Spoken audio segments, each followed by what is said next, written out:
Mainpuri seat पर डिंपल यादव की कितनी मजबूत दावेदारी इस लोकसभा चुनाव में पता ही चल जाएगा, क्योंकि भारतीय जनता पार्टी के नेताओं का कहना है कि साल 2022 के उपचुनाव में तो यह जीत गई, क्योंकि नेताजी के निधन के बाद जनता की सहानुभूति ने मिलती नजर आई थी और बसपा ने भी अपना कैंडिडेट नहीं उतारा था। लेकिन इस बार बसपा ने गुलशन देव शाक्य, तो सपा ने डिंपल यादव और भाजपा ने मंत्री जयवीर सिंह को चुनावी मैदान में उतारा है, जिससे मैनपुरी सीट का सियासी समीकरण काफी गरमाने लगा है। इस बीच जयवीर सिंह के प्रत्याशी घोषित होने के बाद भाजपा नेता अपनी अपनी प्रतिक्रिया दे रहे हैं। भाजपा महिला मोर्चा का बुधवार को बेवर और मैनपुरी में नारी शक्ति वंदन कार्यक्रम हुआ। भाजपा महिला मोर्चा के लोकसभा प्रभारी रेणु उपाध्याय ने कहा कि हताश सपा का मैनपुरी लोकसभा सीट का सपना इस बार चकनाचूर होगा।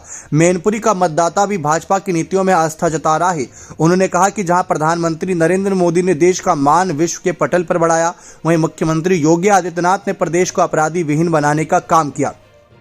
यही नहीं, डिंपल यादव की देवरानी अपर्णा यादव ने भी कहा कि भले ही मैनपुरी सीट सपा का गढ़ रही हो, लेकिन इस वक्त मोदी लहर चल रही है और मोदी लहर में जिस तरीके से कामकाज हो रहे हैं मोदी जी के और योगी जी के नेतृत्व में, वह चौंकाने वाले हैं, जिससे देश की जनता प्रभावित है और उन पर विश्वास भी जता रही है। यानी कि डिंपल को लेकर अपर्णा का मानना है कि इस बार उनके लिए थोड़ी चुनौती हो सकती है। जयवीर सिंह के समर्थन में यहां पर भोगांव विधायक रामनरेश अग्निहोत्री पूर्व मंत्री ने कहा कि भारतीय जनता पार्टी ने लोकसभा प्रत्याशी के रूप में जयवीर सिंह पर्यटन मंत्री को उतारकर भाजपा कार्यकर्ताओं में एक जोश भर दिया है। प्रत्याशी घोषित होते ही सपा के पसीने छूटने लगे।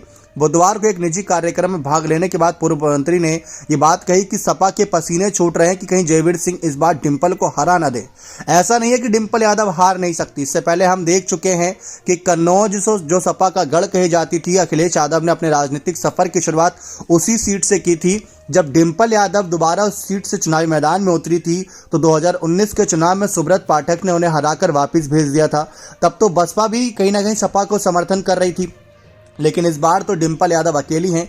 डिंपल का कहना है कि उनकी मजबूत दावेदारी है, चाहे कोई भी आ जाए, लेकिन वह हार के ही जाएगा। दूसरी तरफ जयवीर सिंह ने कहा कि पिछली बार सहानुभूति तो मिल गई, लेकिन इस बार अगर काम के दम पर आप वोट मांग रहे हैं तो आपने काम तो किया नहीं है। मोदी योगी के नेतृत्व में जो काम हुआ है उसके नाम पर ही जनता इस बार वोट देगी, क्योंकि मोदी की गारंटी पर हर कोई यकीन कर रहा है। अब देखना यह दिलचस्प रहेगा कि क्या मैनपुरी सीट जो बहुत पुराना इतिहास समेटे है सपा का, क्या उसको बचा पाएंगी डिंपल यादव या नहीं। बने रहें चैनल के साथ। बहुत बहुत धन्यवाद।